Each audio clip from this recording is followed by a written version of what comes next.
Hebrew इब्रानियों की पत्री chapter 13 अध्याय 13 verse 4। उसका 4। इब्रानियों की पत्री अध्याय 13 इब्रानियों पत्र अध्याय 13 उसका 4। त्याचा 4। विवाह सब में आदर की बात समझी जाए और विवाह बिछोना निष्कर्म रहे, क्योंकि परमेश्वर व्यभिचारियों परस्त्रीगामियों का न्याय करेगा। लग्न सर्वस्वी आदरणीय असावे व अंतरून निर्दोष असावे, जाणकर्मी व व्यभिचारी यांचा न्याय देव करेल।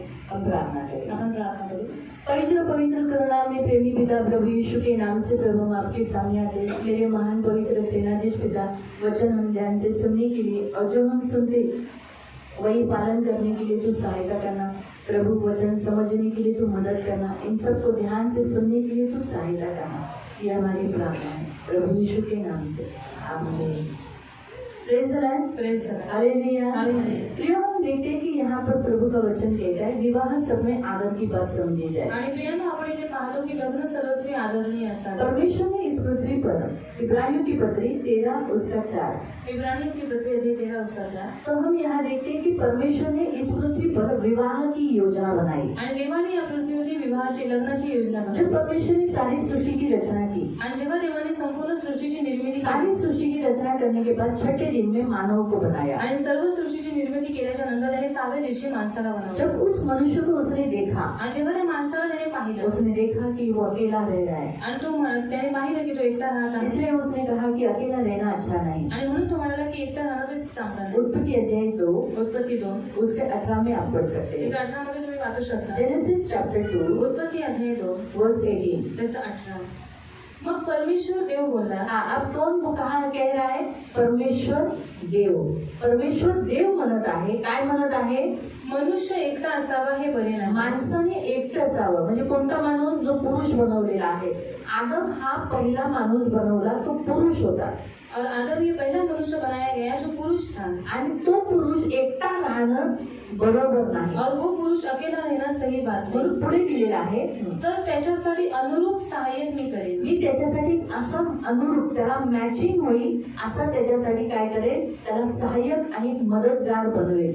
पण त्या मदतगारासाठी मदतगार जो बनवला तो पुरुष नाही बनवला। और जो मददगार परमेश्वर ने बनाया वो पुरुष को नहीं बनाया। पुरुषाला पुरुष सपोर्ट करणारा चांगला है, बता ना, जब दो पुरुष मिलकर काम करते तो जल्दी काम होता है। आणि जेव्हा दोन पुरुष मिळून काम करतात तेव्हा चांगलं काम होतं। लेकिन हमने यहाँ देखते हैं कि परमेश्वर ने आदम के लिए दूसरा पुरुष नहीं बनाया, पण इथे आपण पाहतो की देवाने आदमासाठी दुसरा पुरुष नाही क्योंकि बनवला। परमेश्वर की इस पृथ्वी पर आदम को बनाने के बाद कारण देवाच्या पृथ्वीवरती देवाने आदमाला बनवल्याच्या नंतर 3 उद्देश्य था, जिसके द्वारा परमेश्वर की कुछ एक योजना थी, जो 3 योजनाएं थी, जो 3 योजनाओं को पूरा करना। आणि देवाच्या काही 3 योजना होत्या ज्या देवाला पूर्ण करायच्या होत्या। विवाह करने के लिए परमेश्वर की एक योजना थी। आणि विवाह लग्न करवण्यासाठी देवाची एक योजना होती। परमेश्वर की योजना थी कि आदम का विवाह कराना, आणि देवाची योजना होती आत्माचं लग्न करणं। और उसके लिए जो योजना परमेश्वर ने बनाई, आणि त्याच्यासाठी जी योजना देवाने बनवली वो स्त्री की बनाई, ती स्त्रीची बनवली, पुरुष की नहीं बनाई। पुरुषाची नाही बनवली। इसलिए स्त्री शादी नहीं कर सकती, आणि म्हणून स्त्री विवाह नाही करू और शकत, पुरुष भी शादी नहीं कर आणि सकते। पुरुष सुद्धा विवाह नाही हम करू अंतिम शकत। काल में जीने के कारण आणि आपण अंतिम काळामध्ये जगत असल्यामुळे आपको इस अंतिम काल में ज्यादा दिखाई देंगे कि पुरुष शादी करते हुए, स्त्रियां शादी करते हुए। आणि तुम्हाला अंतिम काळामध्ये जास्त दिसून येईल की पुरुष विवाह करतात, स्त्री विवाह करतात, और गवर्नमेंट उसे अप्रूव कर रहा है, आणि गव्हर्नमेंट त्याला अप्रूव्ह करत आहे। कि आप आगे जाके देखोगे। आणि हे तुम्ही पुढे जाऊन पाहू लेकिन शकता। बिब्लिकली हम बाइबल के अनुसार अगर हम देखेंगे, आणि जर बायबलनुसार आपण पाहिलं, परमेश्वर ने विवाह की योजना बनाई, आणि देवाने विवाहाची योजना बनवली। लेकिन इस विवाह की योजना के पीछे 3 उद्देश्य है, आणि या विवाहाच्या योजनेच्या मागे 3 उद्देश आहेत, 3 कारण है। 3 कारण आहेत। एक आहे जो हमने अभी पढ़ा कि आदम अकेलापन ऐसा महसूस कर रहा था, आणि एक आहे की आदम एकटेपणाची जाणीव करत वो होता, अकेलेपन से जा रहा तो था, एकटेपणातून जात होता, इसलिए उसे सहवास चाहिए था। आणि म्हणून त्याला सहवास पाहिजे होता। उसे अपना अकेलापन दूर करने के लिए आणि त्याला स्वतःचा एकटेपणा दूर उसे करण्यासाठी कोई तो चाहिए था। त्याला कोणीतरी पाहिजे होता। पुरुष कितने भी पुरुषों में बैठेगा, आणि पुरुष कितीही पुरुषांमध्ये बसले, लेकिन जब वो अपनी पत्नी के साथ बैठता है तब उसे आराम मिलता है। आणि जेव्हा तो आपल्या पत्नी बरोबर बसतो तेव्हा त्याला कुठे जाऊन आराम भेटतो। अभी आप सोचो कि हमेशा आपने ये सब वचन ही सुने हुए हैं आणि तुम्ही सगळे वचन ऐकले विवाह के बारे में, विवाहाबद्दल, लेकिन फिर भी आप सुनो। पण तरी सुद्धा तुम्ही ऐका। इसलिए सुनो यासाठी ऐका क्योंकि प्रभु चाहता है कि हम सब फैमिली जो है जो मैरिज करते हैं वो अपने मैरिज को रिस्पेक्ट दे। कारण देवाची इच्छा आहे की ज्यांचं लग्न झालेलं आहे आणि जे लग्न करणार आहेत त्यांनी आपल्या लग्नाला आदर द्यावा और जो शादी करने वाले हैं आणि जे लग्न करणारे आहेत जो आगे जाके जैसे जो बच्चे शादी के योग्य हो गए आणि हैं जी मुलं लग्नाच्या योग्यतेची झालेली आहेत वो अपने होने वाले लाइफ पार्टनर को वैसा रिस्पेक्ट दे। आणि त्यांनी आपल्या होणाऱ्या लाईफ पार्टनरला तसा आदर द्यावा। प्रियो परमेश्वर ने विवाह जो बनाया उसको रिस्पेक्ट दिया है आणि देवाने जी लग्न ही योजना बनवली त्याला और देवाने आदर विवाह दिला ये परमेश्वर की योजना है। आणि लग्न ही देवाची योजना आहे इसीलिए हर एक इंसान अपने मैरिड लाइफ को रिस्पेक्ट दे आणि म्हणून प्रत्येक माणसाने आपल्या वैवाहिक जे जीवन आहे त्याला आदर द्यावा और खास करके अपने लाइफ पार्टनर को। आणि खास करून आपल्या जीवनसाथीला परमेश्वर ने आपको जो भी लाइफ पार्टनर दिया है, आणि देवाने तुम्हाला जे काही लाईफ पार्टनर दिलेला आहे आपका जीवन साथी है, तुमचा जीवनसाथी जो आहे उसको आप क्या करना है, त्याला उसको तुम्ही काय करायचंय रिस्पेक्ट देना है। त्याला आदर द्यायचा क्योंकि बाइबल के अनुसार अगर हम देखेंगे कारण बायबलनुसार जर आपण पाहिलं तो पुरुषों के लिए स्त्रियों को बनाया गया है। तर पुरुषांसाठी स्त्रीला बनवण्यात आलेला आहे इसलिए शादी हम पुरुष के बारे में ही देखेंगे। आणि म्हणून लग्न आपण पुरुषांबद्दल स्त्रियों को तो शादी करना ही है, स्त्रियांना तर लग्न करायचं आहे लेकिन स्त्रियों की शादी होने के लिए उसके पहले उसका पुरुष बनाया जाता है। आणि स्त्रियांचा विवाह होण्याच्या अगोदर त्यांच्या पुरुषांना बनवण्यात येते लेकिन स्त्रियों की शादी हो बोलकर पुरुष की रचना नहीं हुई। पण स्त्रियांचं लग्न व्हावं म्हणून पुरुषाची निर्मिती नाही झाली इसलिए हुआ असं झालं का कि स्त्रियों की शादी कराना है, आणि स्त्रियांचं लग्न करावायचंय इसीलिए चलो हम पुरुष को बनाए। आणि म्हणून चला आपण पुरुषाला बनवू ऐसा परमेश्वर ने बनाया असं देवाने केलं का नहीं। नाही परमेश्वर ने पहले पुरुष को बनाया। देवाने पहिले पुरुषाला बनवलं उसका उद्देश्य था कि वो क्या करे, अपने स्वरूप में मानव को बनाया अपने खुद के लिए। आणि त्याचा उद्देश होता म्हणून देवाने काय केलं स्वतःच्या स्वरूपामध्ये मनुष्याला निर्माण लेकिन केलं जब स्वतःच केलं उसने देखा कि वो अकेलेपन का एहसास कर रहा पण है, जेव्हा त्याने पाहिलं की तो एकटेपणाची जाणीव करत आहे इसीलिए परमेश्वर ने विवाह की योजना बनाई। आणि म्हणून देवाने विवाहाची योजना बनवली और उस विवाह के लिए उसको एक ऐसा सहवास कंपेनियनशिप चाहिए थी, एक ऐसा जोड़ीदार उसको चाहिए था जो उसमें वो आराम कर सकता है, उससे फेलोशिप कर सकता है, उससे बात कर सकता है, उसमें रहकर उसे आराम और उसे एकदम संतुष्टता मिल सकती है। अकेलापन का एहसास उसे नहीं मिल सकता। आणि त्याला एक असा सहवास पाहिजे होता एक अशी संगती पाहिजे जी ज्याच्यामध्ये तो आराम करू शकतो जिथे त्याला शांती भेटू शकते जिथून त्याला प्रेम भेटू शकतं आणि म्हणून देवाने काहीतरी स्त्रीला बनवलं इसीलिए पुरुष के लिए जो विवाह की योजना आणि बनाई, म्हणून पुरुषासाठी जी विवाहाची योजना बनवली इसके लिए कोणासाठी पुरुष के लिए पुरुषासाठी पुरुष की शादी हो, पुरुषाचं लग्न व्हावं इसीलिए स्त्री को बनाया। आणि म्हणून स्त्रीला बनवलं आपको समझा? तो शादी किसकी होती है? लग्न कोणाचं होतं पुरुष की। पुरुषाचं स्त्री की भी होती है, स्त्रीचं पण होतं लेकिन मेन कौन है? पण मेन कोण आहे परमेश्वर की नजर में देवाच्या नजरेमध्ये पुरुष। पुरुष जो सच है वो सच है, आणि जे खरं आहे ते खरं आहे मालूम है? तो इसीलिए हर पुरुष और हर स्त्री विवाह को बहुत रिस्पेक्ट दे। आणि प्रत्येक पुरुषाने आणि प्रत्येक स्त्रीने लग्नाला आदर द्यावा इसलिए दे यासाठी क्योंकि द्यायचं उनका अकेलापन दूर किया गया। कारण त्यांचा एकटेपणा दूर केला परमेश्वर ने उनके अकेलेपन को दूर किया। आणि देवाने त्यांच्या एकटेपणाला दूर केलं परमेश्वर ने देवाने जी विवाह की रचना केली, और परमेश्वर ने जो विवाह की रचना की स्त्री और पुरुष, स्त्री और पुरुष इसके द्वारा यांच्यात घनिष्ठ एक रिश्ता उनमें आ गया, एक डीपली रिश्ता उनमें आ गया आणि एक खोल नातं त्यांच्यामध्ये निर्माण और वो रिश्ता है प्रेम का, आणि ते नातं आहे प्रेमाचा विश्वास का विश्वासचा और वार्तालाप। आणि वार्तालापाचा आप बिना वार्तालाप किए हुए रह सकते हैं न बोलल्याशिवाय तुम्ही आपकी राहू शकता पत्नी के का? साथ? तुमच्या पत्नी बरोबर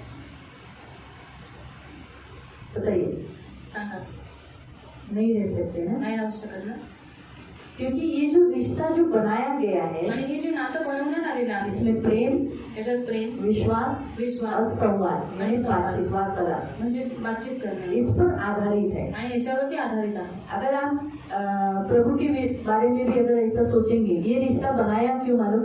प्रभु का आगे होने वाली प्लानिंग, परमेश्वर और हमारा ये जो रिश्ता यहाँ बताता है।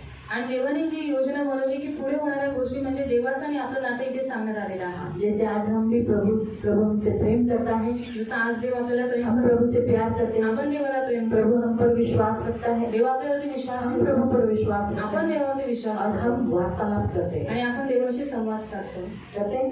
करतो तो ये जो योजना परमेश्वर ने बनाई, आणि ही जी योजना देवाने बनवली उसका पहला उद्देश्य था कि पुरुष अकेलेपन से दूर हो। आणि त्याचा पहिला उद्देश होता की माणसाला जी एकटेपणाची जाणीव होत होती त्याच्यापासून तो दूर व्हावा. इसलिए हर पुरुष जो मैरिड है म्हणून प्रत्येक पुरुष जो विवाहित आहे आपने ज्यादा सहवास अपनी पत्नी के साथ करना, आणि जास्त संगती तुम्ही आपल्या पत्नी बरोबर करायची, उसके साथ ज्यादा समय बिताना है, तिच्यावर जास्त वेळ घालवायचा, उतना आपका फायदा है, तितकंच तुमचा फायदा उतना आहे आपको अकेलापन महसूस नहीं आणि होगा। तितकं तुम्हाला एकटेपणा जाणवणार नाही. ये पहला उद्देश्य आणि हा है पहिला उद्देश आहे देवाचा, विवाह बनाने का। लग्न पुरुष के लिए। केल्याचा. दूसरा है दुसरा आहे प्रजनन करने का, प्रजनन करण्याचा, यानी दूसरा उद्देश्य है संतति उत्पन्न करने का। आणि दुसरा उद्देश आहे संतती वाढवण्याचा. अगर मनुष्य को इस पृथ्वी पर माणसाला या पृथ्वीवरती अगर मनुष्य की संख्या बढ़ानी है माणसाची संख्या वाढवायची आहे तो ये बड़ी इच्छा थी परमेश्वर की, और उसके लिए उसको स्त्री की ही जरूरत थी। आणि ही मोठी इच्छा देवाची होती म्हणून त्याच्यासाठी स्त्रीचीच गरज आहे. पुरुष पुरुष शादी करके प्रजनन मतलब संतति नहीं हो सकती, आणि पुरुष पुरुष विवाह करून संतती उत्पन्न नाही स्त्री होऊ स्त्री शकत. शादी करके संतति नहीं होगी। आणि स्त्री स्त्री विवाह करून संतती नाही होऊ शकत. इसीलिए परमेश्वर ने जो आशीष दिया था, म्हणून देवाने जो आशीर्वाद दिला तुम होता फूलो फूलो पृथ्वी भर लो, आणि तुम्ही फलद्रूप व्हा, बहुगुणित व्हा आणि पृथ्वीला व्यापून टाका, ये आशीष दिया था ना। आणि आशीर्वाद दिला होता ना. उत्पत्ति अध्याय उत्पत्ती अध्याय 28 एक अध्याय अध्याय 1 उसका 28 पढ़ो। त्याचा 28 वाक्य. जेनेसिस 1 उत्पत्ती 1 जेनेसिस 1 उत्पत्ती 1 28। 28. देवाने त्यांना आशीर्वाद दिला. देव त्यांना म्हणाला, हाँ, परमेश्वर ने उनको आशीष दिया, उनकी शादी कराई, उनको स्त्री और पुरुष की शादी कराई, उनको नर और नारी। जैसे आदम ने, जब आदम के पास हवा लाई गई तो उसने कहा तू नारी कहलाई जाएगी क्योंकि तू मुझ में से निकली गई है, तू मेरी हड्डी का हड्डी है, तू मेरी मांस का मांस है। इसीलिए क्या हो गया, ये नारी कहलाई गई। तो पुरुष को जो स्त्री बनाई गई आणि पुरुषासाठी जी स्त्री बनवण्यात वो आली उसी की हड्डी से, उसी की मांस की बनाई ती गई, त्याच्याच हाडाची आणि त्याच्याच मांसाची ताकि बनवण्यात आली, उसको वो संभाल सके। कारण त्याला तिने सांभाळावं नहीं, वो यानी आदम उसे संभाल सके, आणि आदमाने तिला सांभाळावं, हाँ, उसका ख्याल कर सके, तिची काळजी घ्यावी, उसको प्रेम कर सके। तिला प्रेम करावं. क्योंकि कोई भी अपनी हड्डी से और अपने शरीर से प्यार नहीं करता। आणि कोणी आपल्या हाडाशी आपल्या शरीराशी वैर नाही करत. करते हैं, करतात का? कोई अपनी हड्डी को मारेगा, कोणी आपल्या तोडेगा, हाडाला तोडेल का? मांस को नोचेगा। आणि मांस वरवरून तो काढेल. वैसे ही हर एक पुरुष अपनी स्त्री को संभाल सके, ख्याल कर सके और उसे प्यार कर सके। आणि प्रत्येक पुरुषाने आपल्या स्त्रीला सांभाळून घ्यावं, तिची काळजी घ्यावी आणि तिला प्रेम करावं. इसीलिए परमेश्वर ने उसी की हड्डी से निकाला, आणि म्हणून देवाने त्याच्याच हाडातून तिला और बनवलं. इसीलिए परमेश्वर ने ऐसा भी कहा, जो अगर आप दूसरे अध्याय में पढ़ेंगे बस 23 तेव्हा आदम म्हणाला, आता ही मात्र माझ्या हाडातले हाड व मांसातले मांस आहे. हिला नारी म्हणावे, कारण ही नरापासून बनवली आहे.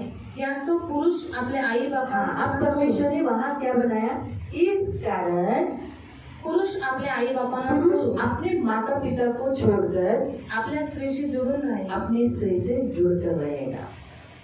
इसीलिए यीशु मसीह ने मत्ती अध्याय 19 उसके 6 में कहा है। आणि म्हणून देवाने वहाँ मत्ती आप 19 उत्पत्ति में कुछ रख दो, उत्पत्तीमध्ये तुम्ही काहीतरी ठेवा. मैथ्यू 19 में जाओ, मत्ती 19 मध्ये जा.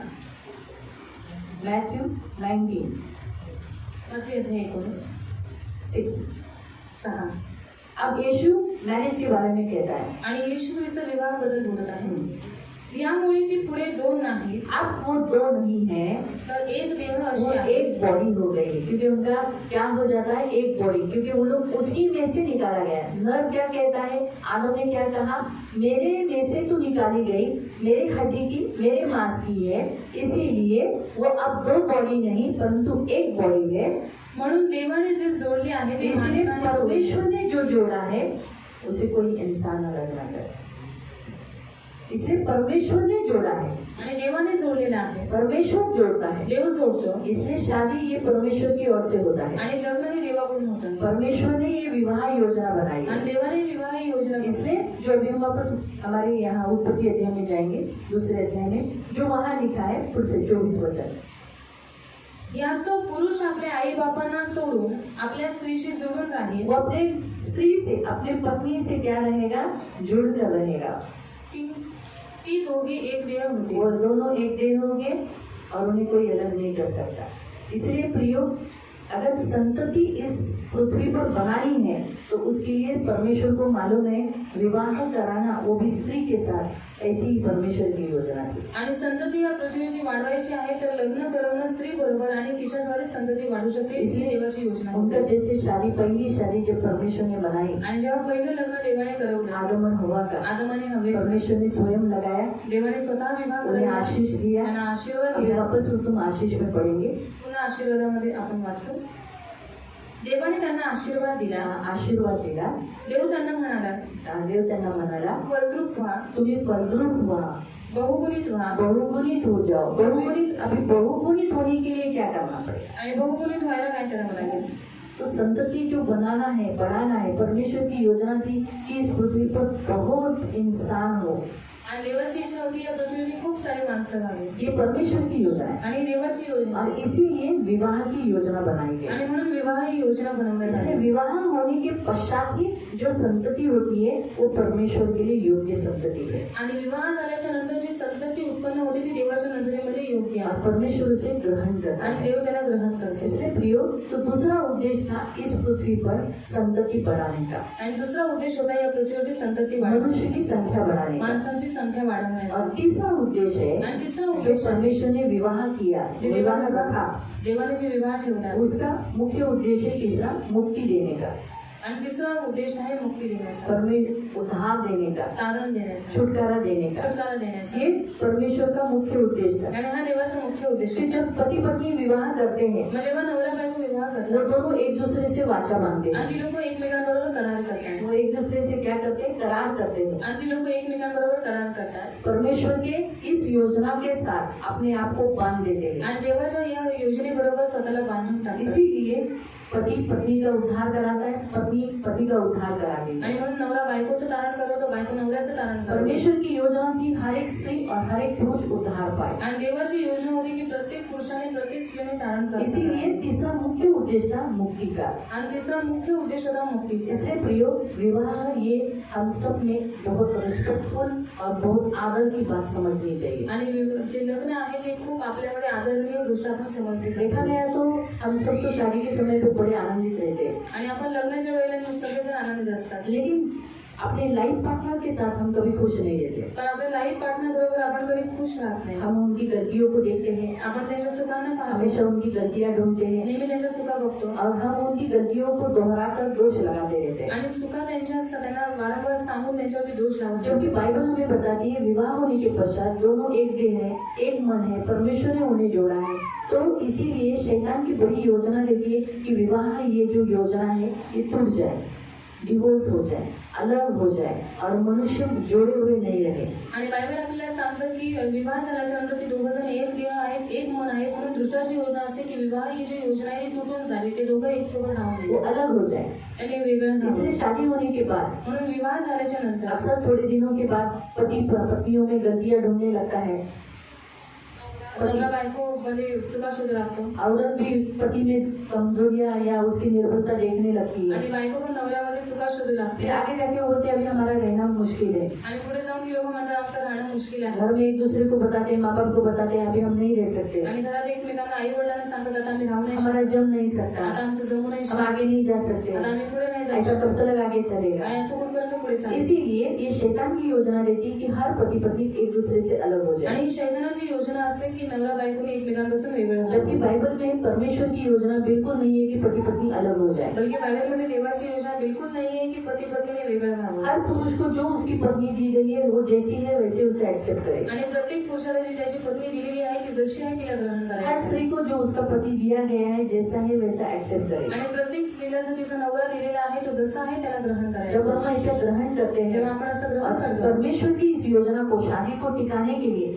शादी को निभाने के लिए हम जब ये शादी आगे लेके जाते हैं तो परमेश्वर को ज्यादा अच्छा लगता है और परमेश्वर की योजना को हम पूरा कर रहे हैं और शैतान के हम अगेंस्ट खड़े हैं, हम दिखाते हैं। आणि देवाची योजना पूर्ण करण्यासाठी आपण ही जी लग्न जी देवाने विधी जी बनवलेली आहे ती आपण बनवून ठेवतो, निभावतो.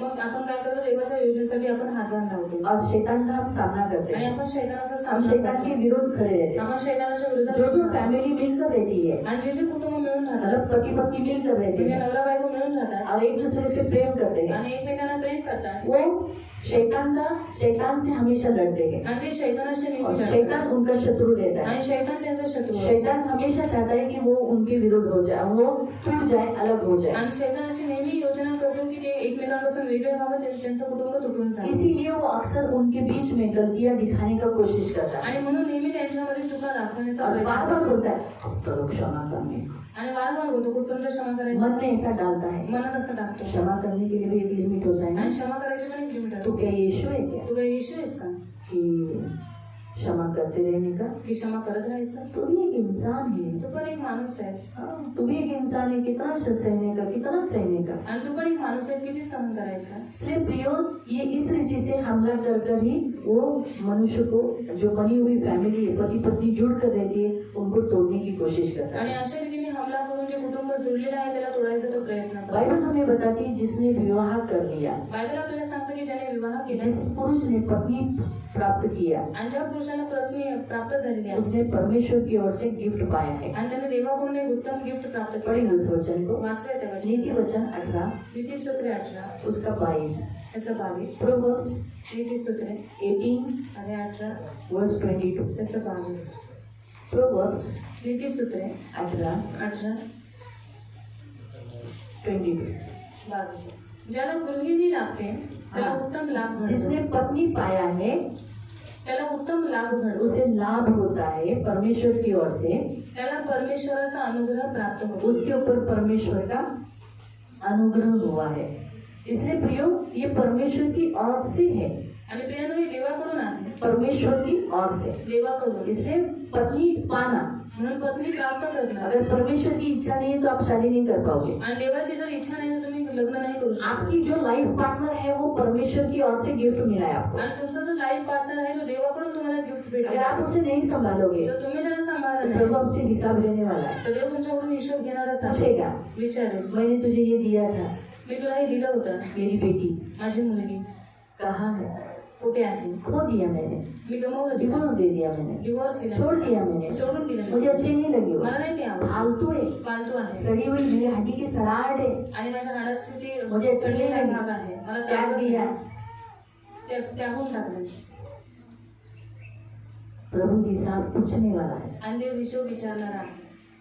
इसलिए हर पुरुष याद रखिए, आणि प्रत्येक पुरुषाने लक्षात ठेवायचं, आपको दी गई पत्नी आपकी मर्जी से आपकी जिंदगी में नहीं आई है. आणि तुम्हाला भेटलेली पत्नी तुमच्या मर्जीने ती आलेली नाहीये. वो आपको प्रभु यहोवा ने दी है. ती प्रभु यहोवाने तुम्हाला दिली इसलिए आहे. उसका केयरिंग करना, तिची काळजी घेणं सबसे पहले उसे प्रेम करना. आणि सर्वात पहिले तिला प्रेम करणं. बाइबल हमें बताती है, बाइबल हमें बताता है, बायबल आपल्याला सांगतं, हे पतियों अपनी पत्नी से प्रेम करो. आणि हे पतीनं आपापल्या पत्नीवरती प्रेम करा. कहाँ लिखा है? कुठे लिहिलेलं आहे? बताओ भाइयों, कहाँ लिखा है ये वचन? हे पतियों अपनी अपनी पत्नी से प्रेम करो. आणि हे पतीनं आपापल्या पत्नीला प्रेम करा. हाँ नाही, दुसरा अध्याय बोला. तुम्ही अध्याय बोला, मी हा बोलेल ना. हा इप्सिकरांचं पत्र अध्याय माहिती आहे? 5वा. कितवा? 5वा. वचन कितवं?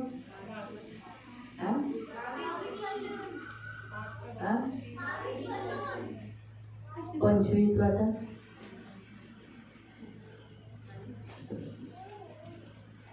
वाचा इप्सिकरांचं पत्र. अहो पतींनो वचन वाचा. 22 स्त्रियांनो, तुम्ही जशा प्रभूच्या अधीन तशा आपापल्या पतीच्या अधीन असा. कारण जसं ख्रिस्त मंडळीचे मस्तक आहे तसा पती पत्नीचे मस्तक आहे. शिवाय ख्रिस्त हा शरीराचा तारणारा आहे. तरी मंडळी जशी ख्रिस्ताच्या अधीन असते तसे स्त्रियांनी सर्व गोष्टीत आपापल्या पत्नीच्या अधीन असावे. पतींनो, हा कितवं वचन आहे? कितवं वचन आहे? कितवं वचन आहे?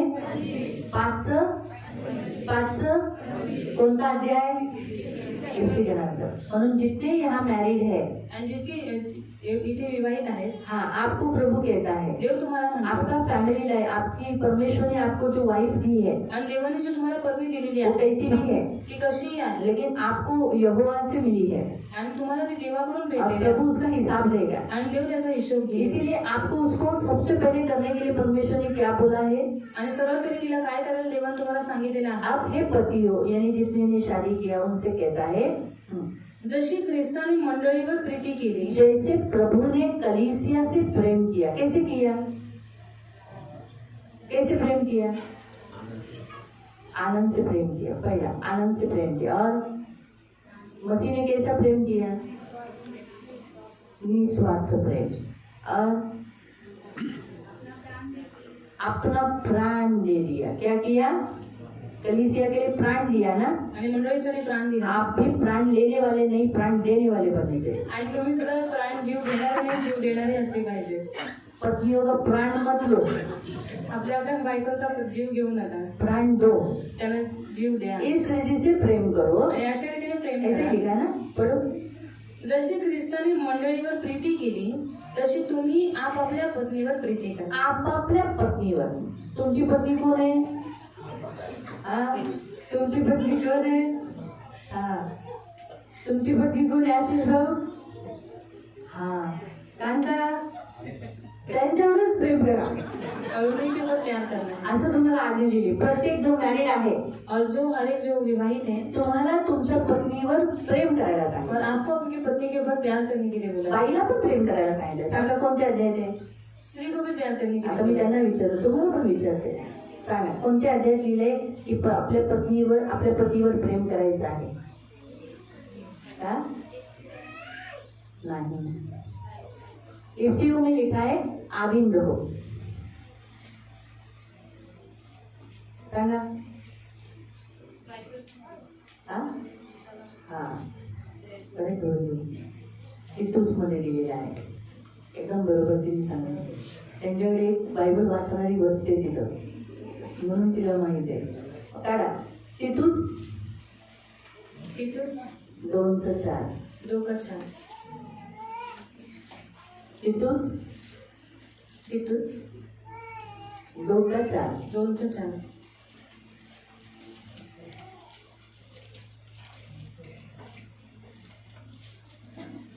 त्यांनी तरुण स्त्रियांना असे शिक्षण द्यावे हा, की त्यांनी आपल्या नवऱ्यांवर व बाळांवर प्रेम करावे। हा, तुम्हाला काय सांगितलेलं आहे स्त्रियांनो, कुणाला प्रेम करायचंय, हा, नवऱ्याला आणि मुलांना, कुणावर, हा, कुणावर, नवऱ्यावर आणि, लक्षात ठेवा, मैं आपको फिर से बताती हूँ, बहुत बार हम क्या करते हैं मालूम, पति पत्नी अपना जो प्यार होता है वो बच्चों को दे देते हैं। जो पत्नी का प्यार जो पत्नी को देना चाहिए वो बढ़कर बच्चों को देने लगते हैं। आणि कधी कधी काही पुरुष काय करतात, जे पत्नीचं जे प्रेम आहे ते वाढीव आपल्या मुलांना ते लोक देतात, वैसे जो पति को प्यार करना चाहिए वो प्यार भी वो बच्चे को करने लगते आणि तसं जे नवऱ्यावरती प्रेम केलं पाहिजे ते प्रेम ती लोक आपल्या मुलाबाळांना हैं। देतात, औरत का मैं बताते हैं, औरत भी इसी करती है। आणि स्त्रिया पण अशाच करतात। जबकि जो एक दूसरे के लिए जो आपका प्यार है आणि एकमेकांसाठी तुमचं जे प्रेम वो आप आहे एक दूसरे को ही करना है, ते तुम्ही एकमेकांनाच उसके करायचं, बच्चों के लिए अलग प्यार है। आणि त्याच्या मुलांसाठी वेगळं प्रेम आहे। आप बच्चों के कारण एक दूसरे को झगड़ नहीं सकते। आणि तुम्ही मुलाबाळांमुळे एकमेकांशी मेरे बेटे को क्यों मारा, माझ्या मुलाला का मारलं, अरे इसके कारण भी आप अक्सर एक दूसरे से झगड़ा करते हैं। आणि याच्यावरून पण तुम्ही एकमेकांशी भांडता, खबरदार मेरे बेटे को हाथ नहीं लगाने का, आणि खबरदार माझ्या मुलाला जब देखो तब तुम मेरे बेटे को मारती रहती आणि हो। जेव्हा बघा तेव्हा माझ्या मुलाला मारत क्या राहते, उसका बेटा नहीं है, आणि तिचा मुलगा नाहीये, दोनों ने निकाला रहता है ना, दोघांनी बच्चे दोनों के होते हैं,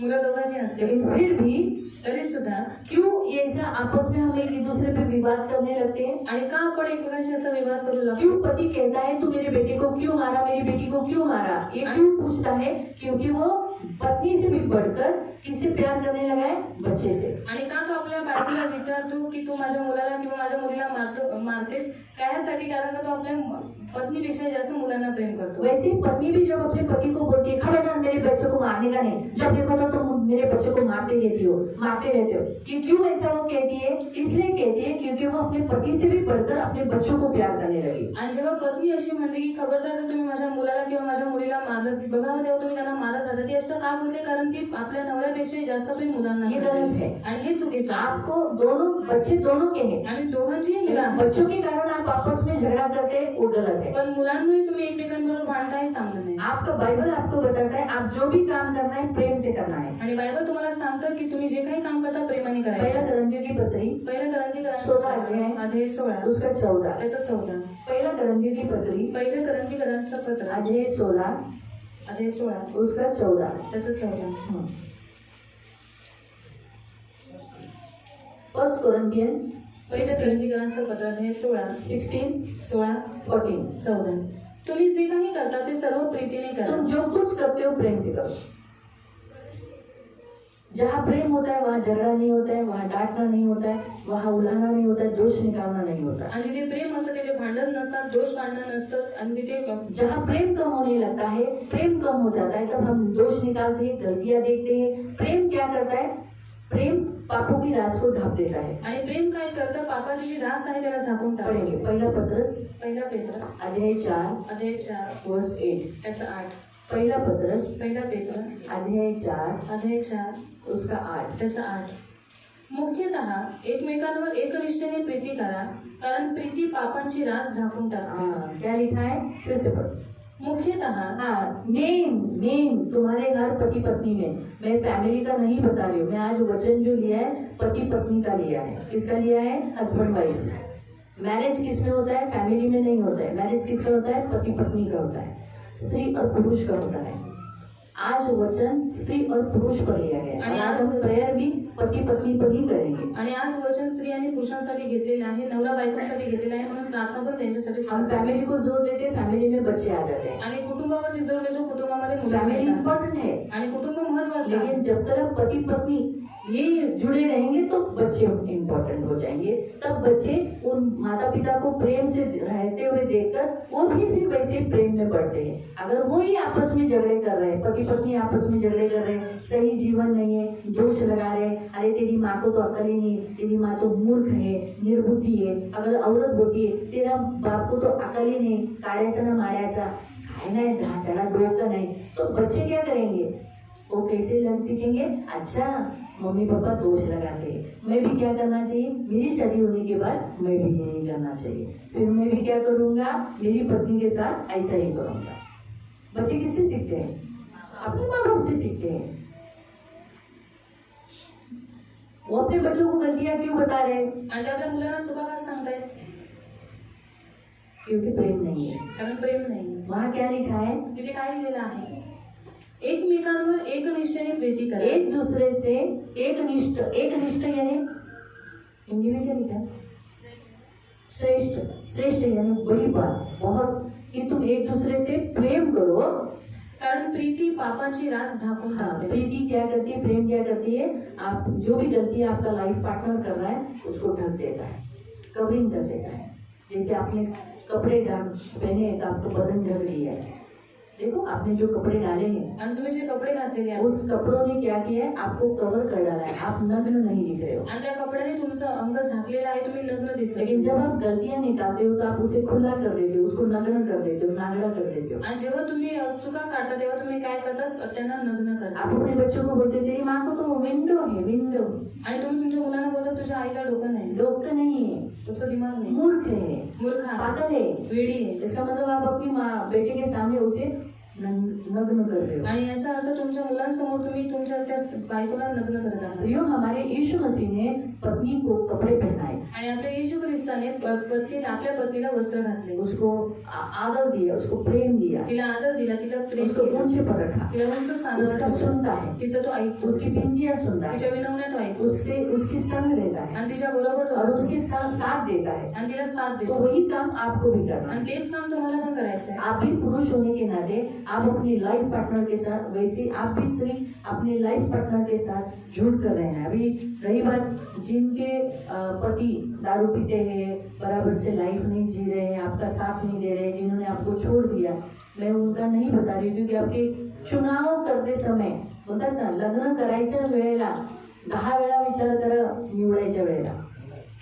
और शादी करते समय करने के समय पर बहुत बार सोचना है लड़की अच्छी है, लड़का अच्छा है क्या। आणि मुलगी चांगली आहे किंवा मुलगा चांगला आहे एक बार शादी हो गई, आणि एकदा जर लग्न जो झालं है एक्सेप्ट करना है लाइफ तक, आणि जे काही आहे ते ग्रहण करायचे मरेपर्यंत। लाइफ तक। रही बात शादी होने के बाद, मैं ये भी बताती हूँ कि बहुत माता पिता को ऐसा लगता है कि अरे मेरी बेटी चेंज हो गई, जब देखो तब देखते पति मेरा पति मेरा पति, मेरे पति के घर में ही मेरा पति मेरा पति मेरा पति, फिर माँ बाप को हर्ट होता है। आणि खूप साऱ्या आई वडिलांना वाईट वाटतं जेव्हा त्यांची जी मुलगी आहे वारंवार आपल्या नवऱ्याची तारीफ करत असते। वैसे ही हर जब लड़का भी थोड़ा सा पत्नी से ज्यादा जुड़ने लगता है, अभी बाइबल ने तो ऐसा दिया है कि वो अपने माता पिता को छोड़कर अपने पत्नी से जुड़ा रहेगा। आणि जेव्हा नवरा सुद्धा आपल्या बायकोशी जास्त जुळून राहतो, कारण बायबलमध्ये दिलेलं आहे की तो आपल्या आई वडिलांना सोडून आपल्या पत्नीशी जुळून राहील, तब भी लड़के के माँ बाप को ऐसा लगता है मेरा बेटा चेंज हो गया, अभी मुझसे प्यार नहीं करता है, मेरे संग नहीं रहता, ये जब से अवदसा आई तब से मेरे बेटे को ले ली, कोई फायदा नहीं है, जब से मेरे बेटे को निगल दिया, दिल लिया, खराब कर दिया, मेरा बेटा भी मुझे माइंड नहीं करता, आई करके नहीं बोलता।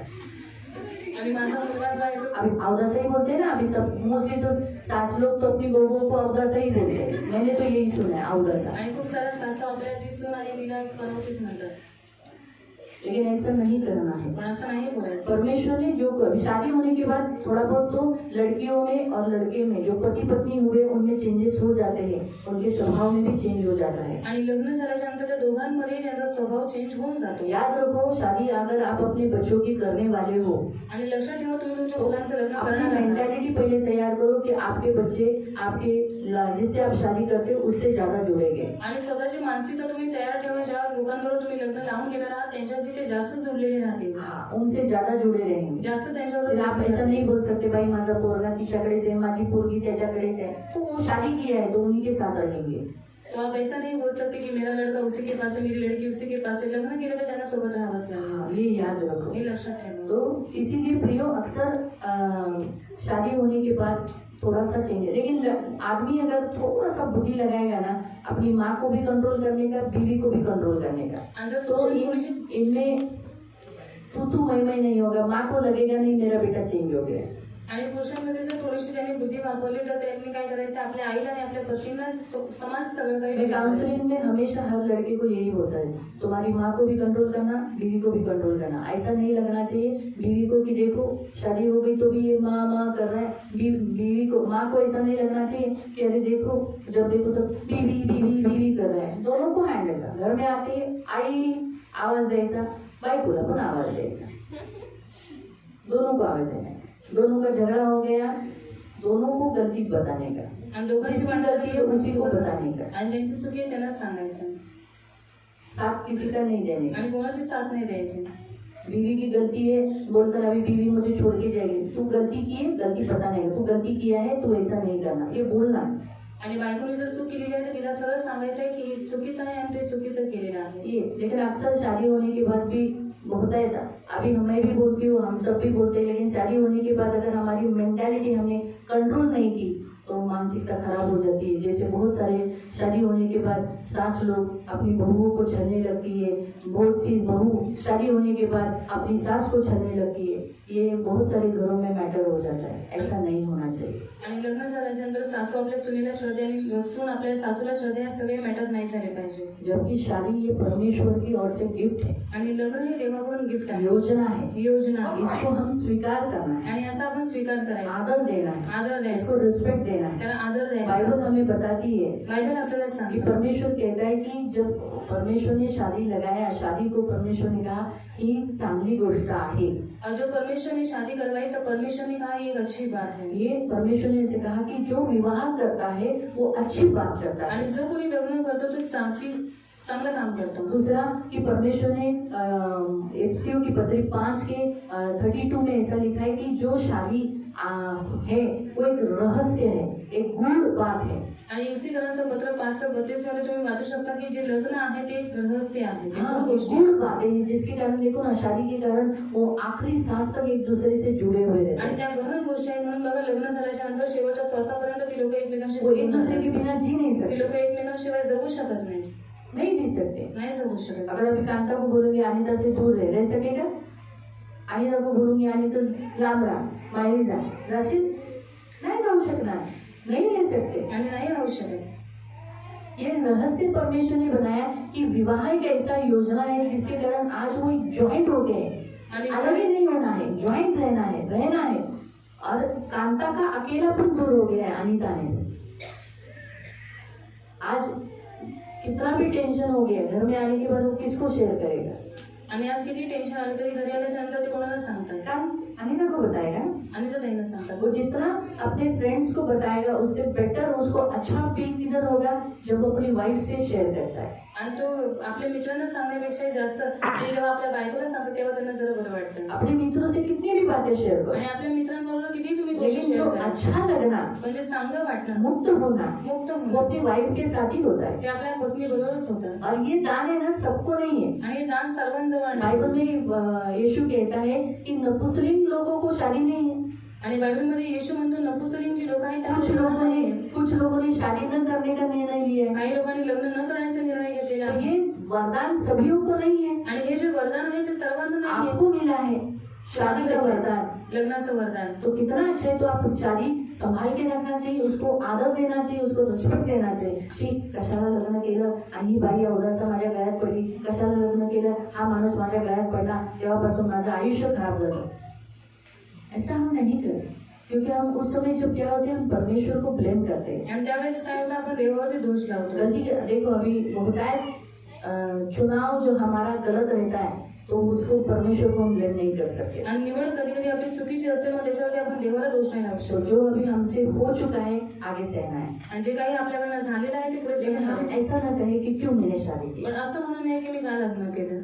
माँ बाप ने ऐसा नहीं बोलने का, क्यों मेरे बेटे की मैंने शादी की, क्यों मेरी बेटी की मैंने शादी की। जब से शादी की तब से हम पछता रहे। आणि आई वडिलांनी असं नाही म्हटलं पाहिजे की का मी माझ्या मुलाचं लग्न करवलं, का मी माझ्या मुलीचं लग्न करवलं। जेव्हापासून लग्न करवलं तेव्हापासून मला पश्चाताप इससे होतो। हम परमेश्वर का अपमान करते आणि हैं। याच्यातून आपण देवाचा अपमान मतलब परमेश्वर ने जो शादी रखा और किया वो मतलब हम अभी पछता रहे, यानी परमेश्वर ने जो योजना बनाई वो सही नहीं थी, खाली फोकट में पछता रहा हूँ। आणि देवाने जे लग्न करवलेलं आहे त्याचा आम्हाला खूप पश्चाताप होत आहे। आणि देवाने जी लग्नाची योजना बनवलेली आहे त्या गोष्टीचा आम्हाला खूप पश्चाताप होतोय। शादी एक भागीदारी है, आणि लग्न एक भागीदारी आहे। भागीदारी होकर आप जी रहे हो, आणि भागीदार होऊन तुम्ही जगत एक आहात। दूसरे के साथ आप भागीदार हो रहे हो। सुख में, दुख में, संकट में, कष्ट में मिलकर आप एक दूसरे का साथ दे रहे हो। आणि दुःखामध्ये, सुखामध्ये, संकटामध्ये, क्लेशांमध्ये तुम्ही भागीदार होऊन एकमेकांना साथ देता। एक दूसरे को आनंद देने में भी भागीदारी हो। आणि एकमेकांना आनंद देण्यामध्ये पण भागीदारी आहे। इसीलिए ये परमेश्वर की ओर से है। आणि म्हणून हे देवाकडून आहे। तो परमेश्वर की ओर से है, इसलिए हमें इसे एक्सेप्ट करना है। आणि देवाकडून आहे म्हणून आपल्याला याला ग्रहण करायचं इसलिए आहे। इसे हम ब्लेम नहीं करना। आणि म्हणून याच्यावरती आपण दोष नाही इसलिए लावायचा। हमें एक दूसरे को प्रेम करना है आणि म्हणून एकमेकांना प्रेम और एक करायचं। दूसरे के साथ प्यार, जो कुछ करना है प्यार से करो। आणि म्हणून एकमेकांबरोबर जे काही करायचं प्रेमाने करायचं। दूसरा, दोष मत निकालो। आणि दुसरं दोष काढू नका। एक दूसरे की गलतियां मत आणि निकालो। एकमेकांच्या चुका काढू नका। जिस भागों में आप कमजोर हो उस भाग में आपका लाइफ पार्टनर बलवान है, जिस भागों में आपका लाइफ पार्टनर कमजोर है उस भाग में आप बलवान हो। आणि ज्या गोष्टीमध्ये तुम्ही निर्बल आहात त्याच्यामध्ये तुमचा जो लाईफ पार्टनर आहे तो बलवान आहे। ज्याच्यामध्ये तुम्ही बलवान आहात त्याच्यामध्ये तुमचा लाईफ पार्टनर निर्बल आहे। इसलिए आप एक दूसरे को क्या करना चाहिए, प्रोत्साहन देना चाहिए, उन्हें एनकरेज करना है। आणि तुम्ही काय करायचं, एकमेकांना प्रोत्साहन करायचं आहे आणि एकमेकांना उत्साहित करायचं। पहला थेसलोनिका पहिलं थेसलोनिकरांचं 5:11 5:11 फर्स्ट थेसलोनिका पहिलं थेसलोनिकरांचं पत्र 5:11। म्हणून तुम्ही एकमेकांचे सांत्वन करा व एकमेकांची उन्नती करा। हाँ, एक दूसरे की तुम क्या करो, उन्नति करो। एक दूसरे की तुम उन्नति करना है, किसी को डाउन नहीं करना है, आणि एकमेकांची उन्नती करायची, कोणाला खाली नाही पाडायचं नीचे नहीं गिराना है। आणि खाली नाही पाडायचं।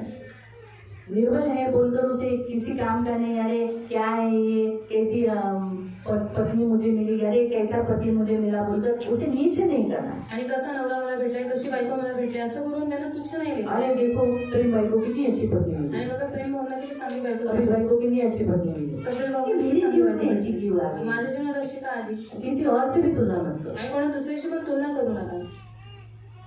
किसी और के वाइफ के साथ अपनी वाइफ की तुलना मत करो, आणि कोणाच्या दुसऱ्या पत्नी बरोबर तुमच्या पत्नीची तुलना करू नका। आपके किसी और के पति के साथ अपनी पति की तुलना मत करो। आणि कोणत्या दुसऱ्या पुरुषाबरोबर तुमच्या नवऱ्याची तुलना करू नका। अरे उसका पति कितना अच्छा है, आणि त्यांचा नवरा किती उसका पति कितना अच्छा केयरिंग करता है, आणि तिचा नवरा किती चांगली देखा काळजी ये घेतो। लोग कितना प्यार एक दूसरे को समझ के लेते हैं। आणि बघितले लोक एकमेकांना किती प्रेम और करतात, मेरा पती एकमेकांना देखो, समजून घेतात। आणि माझा नवरा बघा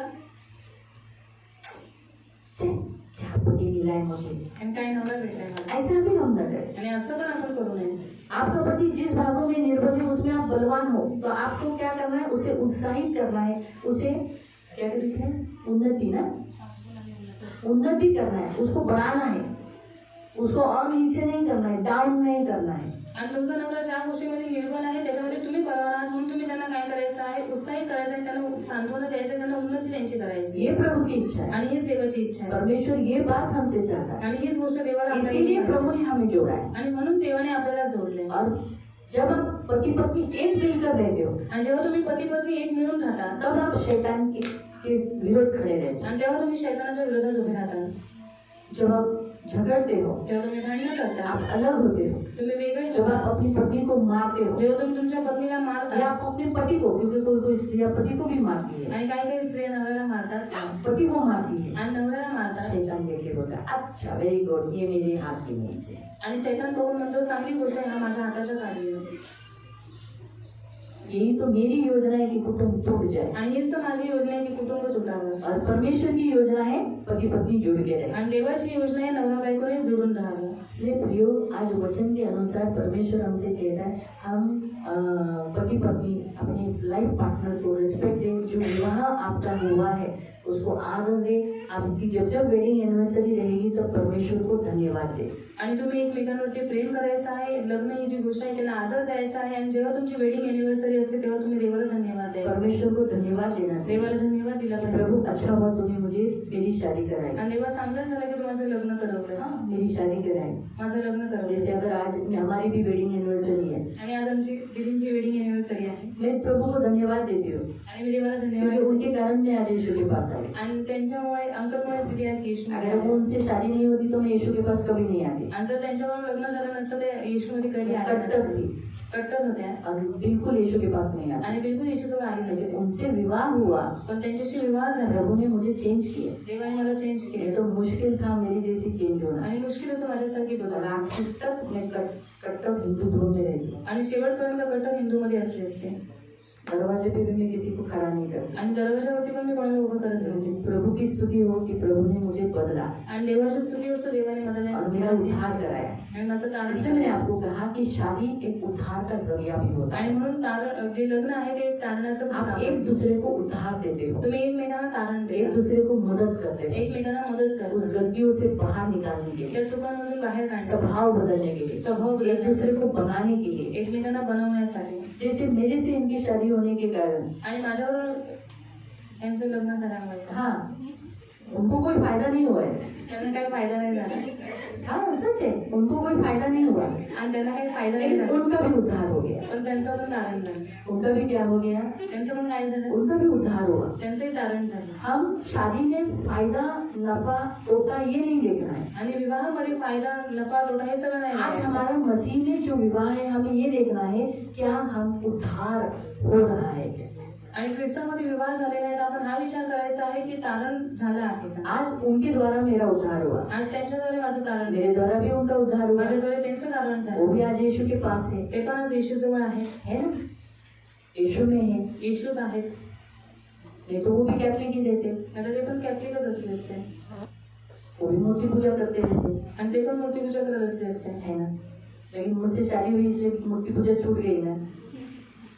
उनका भी उद्धार हुआ, वो भी यीशु को जानने लगे। वो यीशु को जानते थे आणि ते येशूला जाणत होते, लेकिन और जानने लगे, पण अजून जाणू लागले, यीशु के और करीब आ गए। येशूला अजून जवळ आले। इसलिए हमेशा याद रखो कि परमेश्वर जब पति पत्नी को जोड़ता है तो सिर्फ किसी एक का ही फायदा नहीं कराता, दोनों का उद्धार कराता है। दोनों का तारण करने का, उद्धार करने का परमेश्वर की योजना रहती है। आणि देव जेव्हा विवाह करवतो तो दोघांचं तारण करायची देवाची योजना असते। ये विवाह एक जो रिश्ता देखेंगे ना, तो एक आत्मीय रिलेशन है, आणि आत्मा का रिलेशन है। आणि जे विवाह आहे ते आत्म्याचं नातं आहे। हम आत्मा से बंधे हुए रहते हैं आपण आत्म्याने बांधलेले असतो, और एक ऐसा रिश्ता रहता है जिसमें हम कोई निस्वार्थ हम एक दूसरे की सेवा करते हैं। आणि एक असं नातं असतं की निस्वार्थ एकमेकांची सेवा करतो। निस्वार्थ, जैसे पति काम पे जाता है, नवरा कामावर जातो वो पत्नी के लिए जाता है, आणि तो बायकोसाठी जातो, तो पत्नी उसे पगार देती है। आणि बायको त्याला पगार देते का?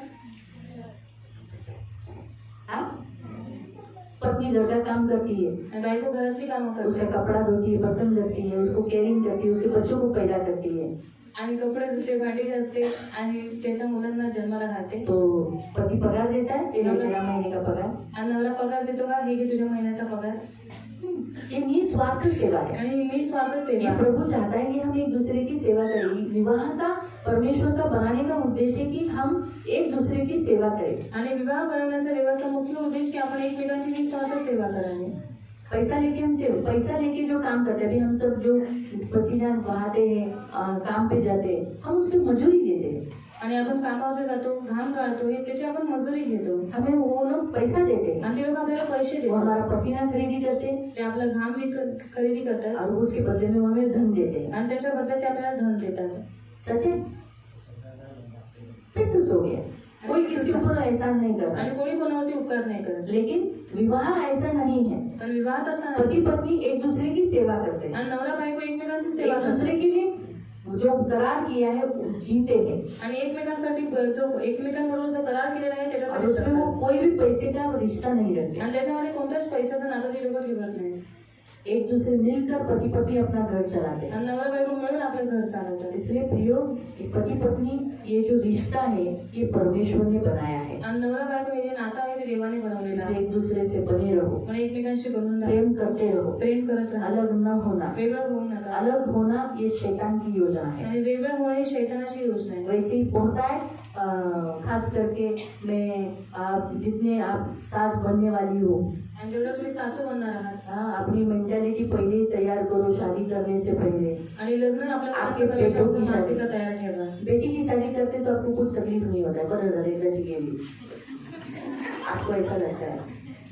लेकिन जब बेटों की शादी होती है ना, तब आपके मन पे बड़े हमले होते हैं. आणि जेव्हा मुलांचं लग्न होतं तेव्हा तुमच्या मनावरती हमले आप होतात. चाहते हैं, आपको इनसिक्योरिटी महसूस होता है. असुरक्षितता तुम्हाला आपको जाणवते. ऐसा लगता है कि मेरा बेटा गया मेरे हाथ से चला गया, आणि तुम्हाला असं वाटतं की माझा मुलगा माझ्या हातातून मेरे गेला, घर की पावर चली गई. माझ्या घरातली पावर तो गेली. ये सब मन से निकाल दो. आणि सगळं मनातून काढून टाका. तो आपको घर में जब एक व्यक्ती आती है, बहू आती है, आणि घरामध्ये एक व्यक्ती येते, एक सून येते, तो वो प्रभु की ओर से मिली हुई गिफ्ट रहती है. आणि देवाकडून मिळालेली एक गिफ्ट असते. आपका घर में आपको हाथ पार लगाने के लिए मदद मिल जाती आणि है. तुमच्या घरात तुम्हाला हातभार लावायला ती भेटते. तो इसीलिए आपकी मानसिकता वैसी तैयार करो. आणि तुमची मानसिकता तुम्ही तशी तयार ठेवा. तो खास मैं विनती करती हूँ, खास विनती करती अभी जो मैरिड रहते हैं ना पति पत्नी, उनके घरों में इतने मोस्टली प्रॉब्लम्स नहीं रहते हैं. आणि जे विवाहित असतात त्यांच्या मोस्टली त्यांच्या घरामध्ये हे सगळे भांडण लेकिन जो विधवाएं होती है, पण ज्या विधवा असतात विधवा स्त्रियों का बड़ी समस्या रहती है. आणि विधवा स्त्रियांची खूप मोठी समस्या एक तो असते. उनको लड़का रहता है, एक तर त्यांना मुलगा असतो अगर एक लड़का रहा तो गया, काम से गया. आणि एकच मुलगा असला तर कामातून गेला. हाँ, एक ही लड़का रहेगा तो वो विधवा ऐसी सोचती है माझ्या पोराला खाल्लं याने. और एक ही लड़का रहेगा तो फिर वो विधवा ऐसी सोचती है कि मेरे बेटे को उसने खा लिया, हाँ, खाल्लं याने. खा लिया तो उसने. वो चिड़चिड़ी, और ऑलरेडी विधवाएं चिड़चिड़ी रहती है. आणि पहिलेच विधवा चिडचिडे असतात. हाँ, उनके कारण, उनके पति जाने के कारण, बुरा मत मानो, लेकिन जो मैं बात बताती हूँ वो सत्य है. मोस्टली आप अपने आप को देखो कि सारी विधवाएं मोस्टली मैंने देखी है चिड़चिड़ी है. आणि ज्या विधवा आहेत मोस्टली मी सगळ्यांना पाहिलेले आहेत ते चिडचिडे आहेत. पति जाने के कारण, नवरा घर गेल्यामुळे में लोड गिरने के कारण, आणि घरावरती लोड पडल्यामुळे और सब बातों का, समस्याओं का सामना करने के कारण आणि सगळ्या गोष्टींचा समस्यांचा सामना केल्यामुळे आप अंदर ही अंदर चिड़चिड़े हो जाते हो. आणि आतल्या आत तुम्ही चिडचिडे होता. और उन सारी चिड़चिड़ाहट तो आप मोस्टली अपने बच्चों पर ही निकालते हो. आणि ती सर्व चिडचिडाहट तुम्ही आपल्या मुलांवर काढता. लेकिन बच्चे और बहुओं में फर्क होता है. आणि सून आणि मुलांमध्ये फरक असतो. तो इसलिए अक्सर ये होता है. इसलिए अपनी मानसिकता, जिसको एक लड़का है, ज्याला एक मुलगा आहे विधवा को तो ये तो प्रॉब्लम ही रहती है. उसको ऐसा लगता है कि मेरी बहू आ गई इसलिए मेरे बेटे को खा ली. आणि तिचा तोच प्रॉब्लेम असतो की माझी सून आली तिने माझ्या मुलाला इसलिए खाल्लं. मैं आप सबसे विनती करती हूँ, सर्वात विवाहों को विनम्र रिस्पेक्ट दो. विवाहाला तुम्ही आदर कोई करा. किसी को नहीं खाता है. कोणी कोणाला खात नाही. जो आपके जीवन में आया वो परमेश्वर की ओर से आया. आणि जे तुमच्या जीवनात आलं ते देवाकडून आलेलं आहे. आपके बेटों के जीवन में, तुमच्या मुलांच्या आपके जीवनात, लाइफ के जीवन में तुमच्या जीवनामध्ये आगे आलं आलं उसे निकालो मत, त्याला काढू नका, उसको छोड़ो मत. त्याला सोडू नका. तो ये बड़ी इम्पोर्टेंट बात है. एक बार आप पति पत्नी हो गए तो अपने पति पत्नी का रिश्ते को संभालो. आणि एकदा तुम्ही नवरा बायको झाला तर नवरा बायकोचं जे नातं आहे ते तुम्ही प्रेम करते रहो प्रेम करत और राहा अपने लाइफ पार्टनर को रिस्पेक्ट दो। आणि आपल्या लाईफ पार्टनरला जैसे आदर आज द्या. यीशु अपनी कलीसिया को रिस्पेक्ट देता है, यीशु को रिस्पेक्ट देता है, आणि जसं आज येशू आपल्या मंडळीला आदर देतो, मंडळी येशूला आदर देते. तो वैसे ही एक दूसरे को रिस्पेक्ट दो आणि तसंच तुम्ही एकमेकांना आदर द्या और अपनी लाइफ पार्टनर को छोड़ो मत। आणि आपल्या लाईफ पार्टनरला सोडू नका. प्रभु के सामने हमें जाना है, आणि देवाजवळ आपल्याला जायचं. अपनी पत्नी को अच्छी रीति से संभालो, आपल्या पत्नीला चांगल्या अपने रीतीने पति को सांभाळा अच्छी रीति से आणि आपल्या संभालो। नवऱ्याला पण चांगल्या रीतीने सांभाळा. जो प्रोवाइड करना है, जो उन्हें देना है, वो आप प्रबंध करना आपकी ड्यूटी है। आणि जे काही त्यांना द्यायचं आहे त्याचा प्रबंध करणं तुमचं और कर्तव्य. सबसे मेन बात जो हमने यहाँ 13:4 में पढ़ा, आणि सर्वात मेन गोष्ट 13:4 मध्ये आपण यहाँ वाचली. ने कहा कि विवाह सब में आदर की बात समझी जाए आणि विवाह सगळ्यामध्ये आदरणीय समजण्यात और यावा. विवाह बिछोना निष्कलंक रहे। आणि विवाह जो बिछवण आहे तो निष्कलंक असावा. इसीलिए कभी भी अपने पति के सिवाय व्यभिचार जैसे गंदे पाप में कभी मत करना। आणि आपल्या तो धोखा, नवऱ्याला व्यभिचार जैसा धोखा नहीं देना। आणि आपल्या नवऱ्याला आणि आपल्या पत्नीला व्यभिचारासारखा धोका देऊ नका. पति पत्नी ये रिश्ता ऐसा है आणि पती पत्नी नातं असं आहे जिसमें कोई तीसरा नहीं आना चाहिए। त्याच्यामध्ये कोणी तिसरं नाही आलं पाहिजे. इसमें आप एक दूसरे के साथ बन जाते हो, इसलिए व्यभिचार जैसे पाप में मत फंसो। आणि याच्यामध्ये तुम्ही एकमेकांबरोबर बांधले जाता म्हणून व्यभिचारी पाप करू बाइबल नका. बताता है व्यभिचारियों का परमेश्वर क्या करेगा, यहाँ लिखा है न्याय करेगा। आणि बायबल आपल्याला सांगतं की जे व्यभिचारी आहे त्यांचा देव न्याय क्योंकि करेल. जब आप विवाहबद्ध होते हो तो आपने परमेश्वर के सामने उस योजना को सहमति दर्शाया है। आणि जेव्हा तुम्ही विवाहबद्ध होता तेव्हा तुम्ही त्या योजनेला सहमती दर्शवली आपको आहे. कोई उठाकर जबरदस्ती तो शादी नहीं कराए। आणि तुम्हाला कोणी उचलून जबरदस्तीने लग्न नाही करवत. सब में जितने आप मैरिड हो, आणि जेवढे विवाहित तुम्ही आहात अपनी मर्जी से शादी की है, स्वतःच्या मर्जीने लग्न केले किया है? केले. कोई जबरदस्ती आपको किया है? कोणती जबरदस्ती तुम्हाला करण्यात आली का?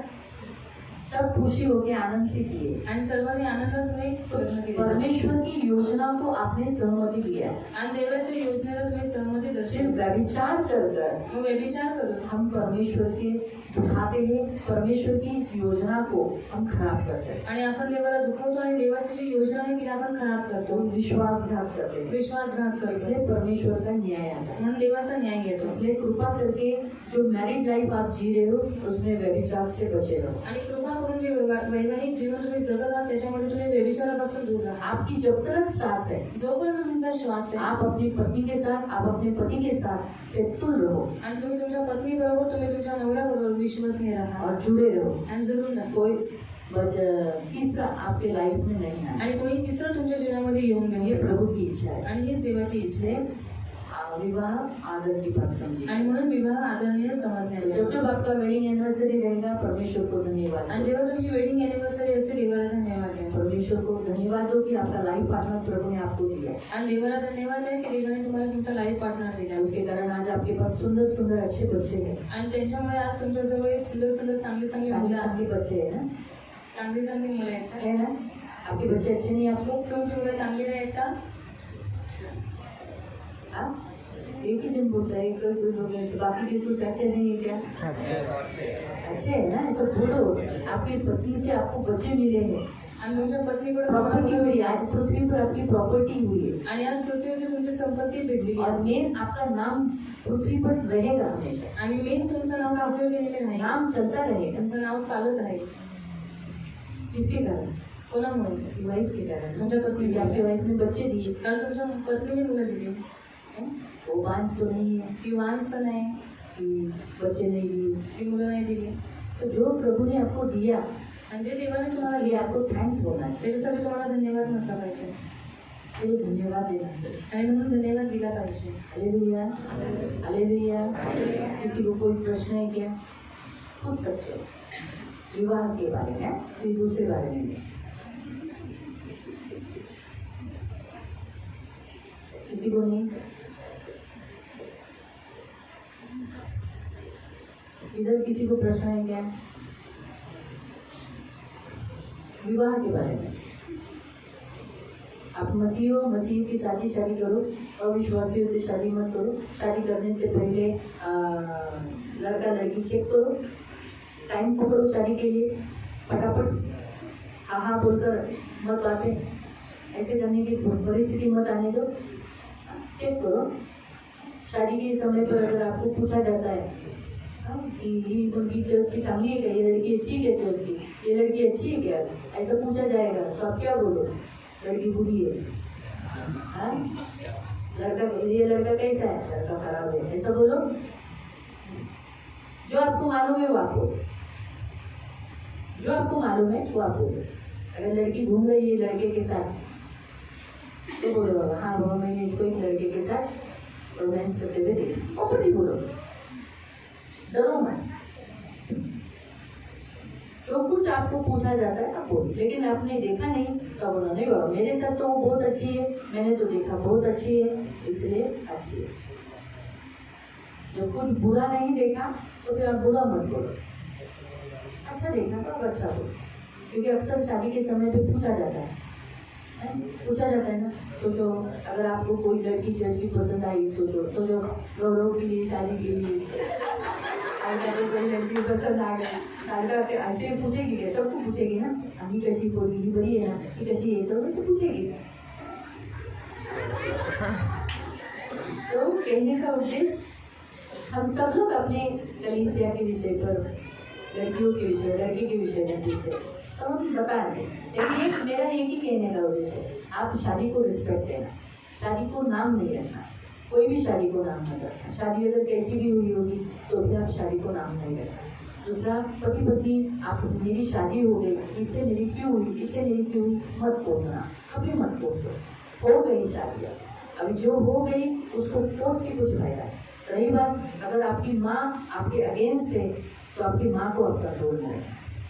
खास करके मैंने आपको पहले ही कहा था, मैरिड के साथ पति, अभी सोचो मेरा बता दें, मेरा जोशुआ का शादी हो गया है, नेचुरली मेरा जोशुआ तो ज़्यादा करके वाइफ का नाम लेगा, तो मुझे थोड़ा सा इनसिक्योर महसूस भी हुआ। तो मेरे को इनसिक्योर महसूस होने के कारण नहीं रहेगा क्योंकि मेरा पति रहेगा, तो मेरे को एक सुरक्षा मेरे पति की से मिलती है। लेकिन औरतों का जो विधवा होती है उनकी सुरक्षा उनके बच्चों में रहती है।